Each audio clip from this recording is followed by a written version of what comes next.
Hello, everyone, and welcome to Tuesday, July 17th. We're in our second week of the course, and I couldn't be happier with how things are going. Thank you so much to everyone who's been participating on the forums and the discussion boards.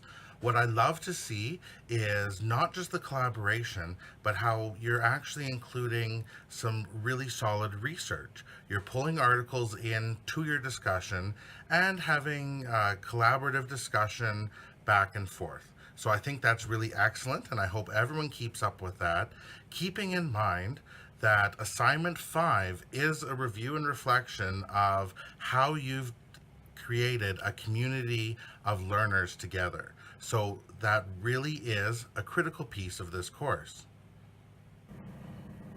Thank you to everyone who's submitted assignment number 2. I'm really looking forward to going through those papers over the next couple of days and making sure that you have feedback and the assessment provided to you through the Moodle course. So next up, we have assignment number 3, which can be a lot of fun. I've gone ahead and created the groups, and I'll post that right in our discussion board so everyone has access to that.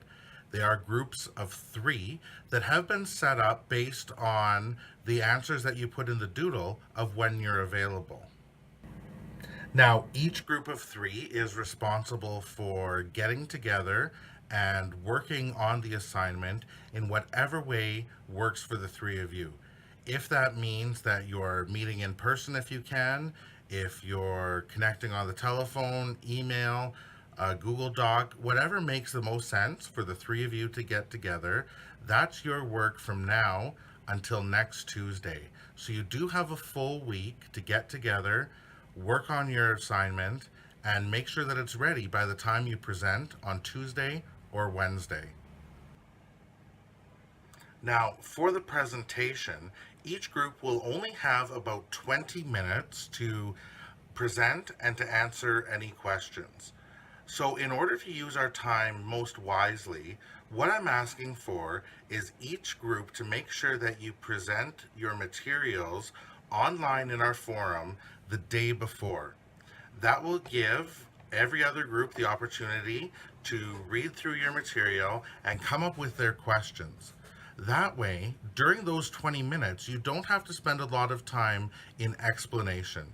You can do a very brief overview, maybe 3 or 4 minutes, and leave the rest of the time for an interaction of questions between you and the other groups. Now, the way that it's set up is that there's either 2 or 3 groups during the same time, which means that there'll at least be one other group to ask questions and answers from each other. However, if you individually want to attend one of the other sessions, you are more than welcome to, either as an active participant or just to get an idea of how other students are presenting. There are multiple ways of presenting your material for assignment number 3. Students can create a website with a lot of information on it.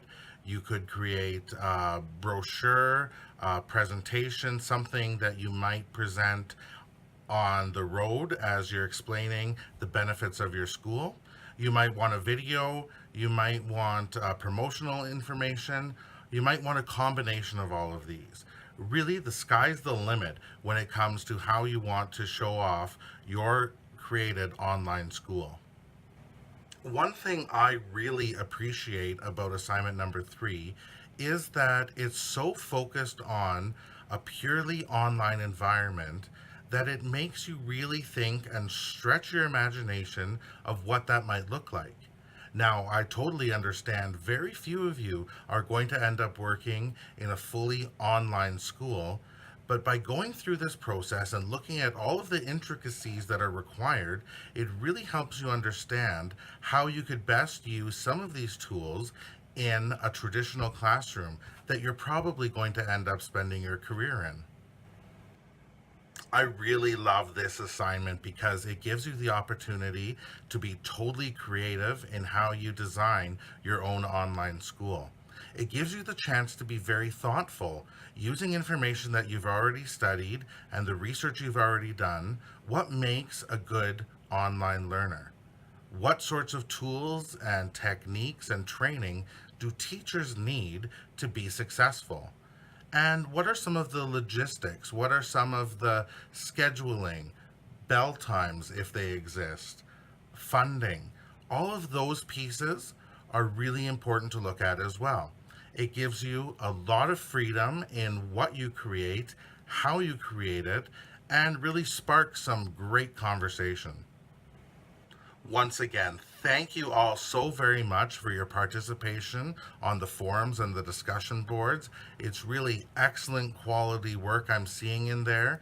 Very respectful, very professional, and you're doing a lot of deep digging into some of the research. As always, if you have any questions about anything in this course, assignment 2, 3, 4, or 5, please don't hesitate to send me an email. I'm happy to help you, and I want to make sure that you're successful. Have a great week, everyone, and I look forward to connecting with you online.